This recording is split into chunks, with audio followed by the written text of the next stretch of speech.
Alright, it's been a little over 2 weeks since one of my favorite films of all time, one of the greatest psychological horror thrillers of all time, and a timeless classic from Malayalam cinema, which is none other than Manichtrathare, was brought back to cinemas after its original release in 1993 in an all new avatar, a new 4K remaster paired with an all new Dolby Atmos soundtrack.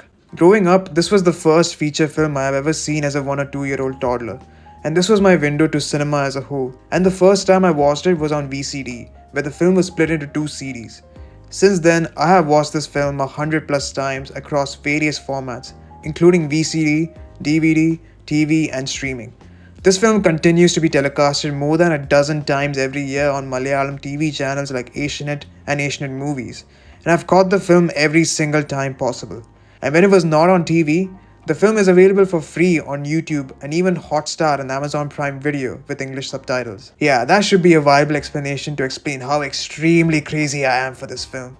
Sourced from the original 35mm transfer, this new 4K remaster, along with the Dolby Atmos soundtrack, has been done by Matinee Now, who have been doing 4K remasters of other Malayalam classics, and they are available to watch on their YouTube channel. And now, as it's back in cinemas, watching it on the big screen felt like an arc redemption.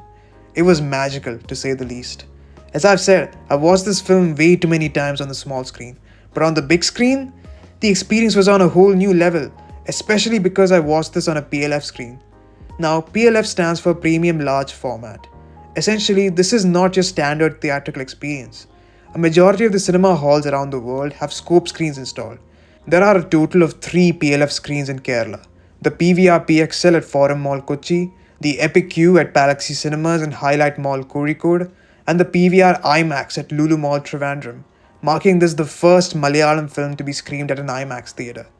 As a Thrissur resident, I travelled all the way to Forum Mall Kochi to watch this on the PXL screen at the PVR over there, and it was totally worth it. By the way, here's some good news for Thrissur film lovers. We're getting a PLF screen here in Thrissur in the form of an Epic Q screen at the new Highlight Mall in Kuttanallur. And I'm praying for another Epic Q screen at the Highlight Center set in Kunnamkulam. That way, we'll get 2 Epic Q screens in Thrissur, so... Anyway. One of the major specialties of this remaster is that it has been restored in its original aspect ratio. That is 1.66 by 1. So, on your normal TV set, it will look like this. There will be pillar box bars on the left and right. So on a conventional scope screen, the maximum aspect ratio is 2.4 by 1 or 2.39 by 1 or 2.35 by 1. But on a PLF screen, the maximum aspect ratio is 1.9 by 1 or 1.85 by 1. That totally depends on the screen installed. Because at Dolby Cinema, some screens have the aspect ratio 1.85 by 1, but most of the IMAX screens or even the normal PLF options have a maximum aspect ratio 1.9 by 1. And let's not forget the real beast, which is the true IMAX experience, which has the maximum aspect ratio of 1.43 by 1. Because such an image with this aspect ratio would look comparatively smaller on a scope screen, with massive pillar box bars on the left and right sides of the screen, whereas on a PLF screen there are minimal pillar box bars. The new remaster is finished on a 4K resolution and it looks gorgeous most of the time. The overall image is clean and pristine and the colors are vibrant. There are some scenes where it does look like it's not remastered. One scene that stood out like that was at the end when Dr. Sunny takes out his luggage as he leaves the house. That looked like it was in 144p or something, but apart from that, it was pleasant to watch. Here's the thing though, Matinee Now weren't the only people who are actually trying to do this remaster in the first place. Saina themselves are actually involved in doing the 4K remaster, but the transfers that they had were heavily damaged and they couldn't do much about it. And their remaster work is also available on YouTube, and if you have the eyes and the knack of observing those details, you can actually see the damage on the film reels. After all, this is the first time watching this film without any recurring film artifacts that we were so used to seeing all this time. There is a fair layer of film grain, and that's not a complaint, unless you're a grain hater. However, the biggest drawback from this new remaster is the all-new Dolby Atmos soundtrack, at least for me, which I'll explain in a moment. While the new sound mix is mostly devoid of any film noise and the dialogues are now crystal clear to hear, well, almost, it now has some new bells and whistles that I'm ultimately not a fan of. Now, here's the thing.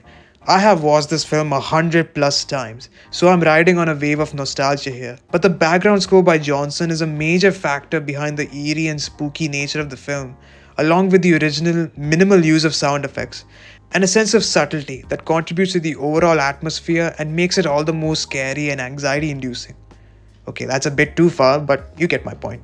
Now, there are a lot of differences and additions that make the new sound mix stand out from the original, but not necessarily in a good way. First off, the new music, especially the background score. The original background score by Johnson sends chills down your spine. The new score doesn't scare me like the original did. It doesn't put me in despair whenever I hear it. I genuinely felt nothing but disdain for it. It sounded like a watered down version of the original, and it was disappointing to hear it at the cinema. Moreover, compared to the original, it sounded very artificial. While in the original score, we had natural instruments like the violins, veena, and mridangam conjuring the most spooky rhythmic sounds combined, it feels like they have been replaced by cheap, knockoff sounding alternatives. It doesn't have the magic like the original had, and it was extremely disappointing to say the least. Not only that, the new background score overlaps with some dialogues, which made them harder to hear at times. As for the songs, it was not as disruptive like the new score. I believe the existing masters available on music streaming platforms were used here, so they were pretty good to hear. But the same cannot be said for the background score, and it genuinely saddens me to say that.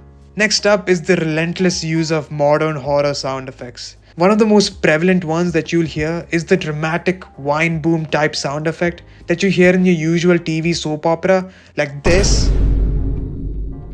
Except it's not that dramatic like the one I played here, but it's more cinematic. For example, in the scene where Ganga visits the Tekini for the first time, when it cuts to Nagavali's room, the boom is put in. When I heard that for the first time, I was immediately taken by surprise. Not only was it off-putting, but it was totally unnecessary.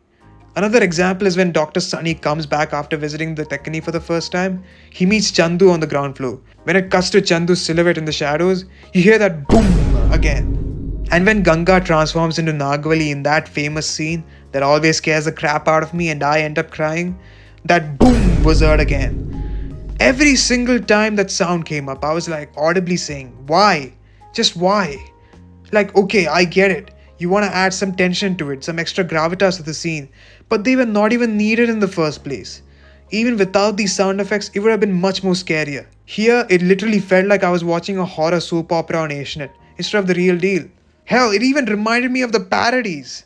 Yeah, I'm talking to you, Chandramukhi, and Aptamitra, and Apta Rakshaka, and whatever this garbage is. Another type of sound effect that you'll constantly hear throughout is a drone sound effect. For example, these kind of drone sounds are put in various scenes to replace the original atmosphere, but again, it just stood out to me, and it just didn't feel right. Or should I say, it didn't sound right. There is also the use of white noise sound effects like risers in suspenseful scenes. Basically, it pretty much sounds like a furious gust of wind that whooshes past you. For example, in the scene where the trio visit the Tekini for the first time and Nagavali starts talking to them, you hear a white noise riser.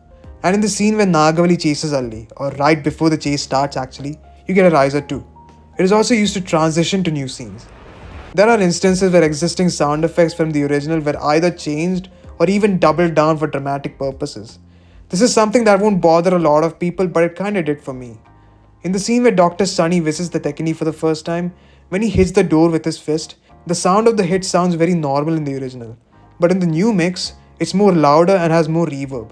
Not only that, in the original, the song stops playing a few milliseconds after he hits the door. But in the new version, as soon as his fist hits the door, the music stops. And as soon as the music stops, you hear the scattered sound of anklets. And whatever is heard audibly, it does not sync well with the visuals, unlike the original. It actually breaks logic in my eyes. One more thing that I noticed in this remaster is that the frame rates of the video and the audio streams are slightly different.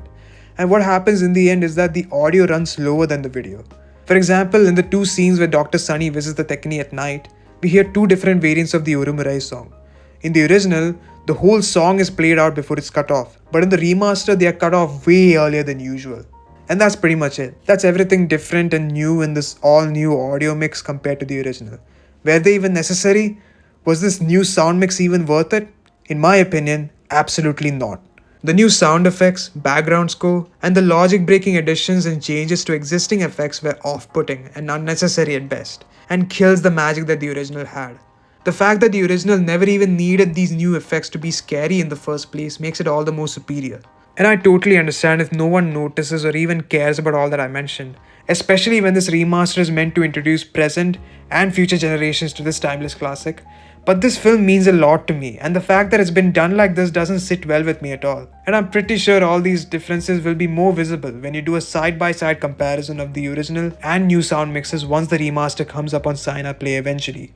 Honestly, I wish the remaster reused the original stereo sound mix instead of this new mix. In my opinion, the perfect version of this film would include the new remastered video with the original stereo sound mix. And I do hope that the versions including the original sound mix like the Hotstar version are not erased off the internet once the remaster hits Sign Play. Overall, despite all my criticisms toward the audio treatment, I feel complete knowing I watched this film on the big screen after countless viewings on the small screen. What do you guys think of Manichitra in 4K with Dolby Atmos? Do let me know in the comments below. That's pretty much it. Thank you so much for watching, and I'll see you all in the next video. Until then, take care and have a great day. Goodbye.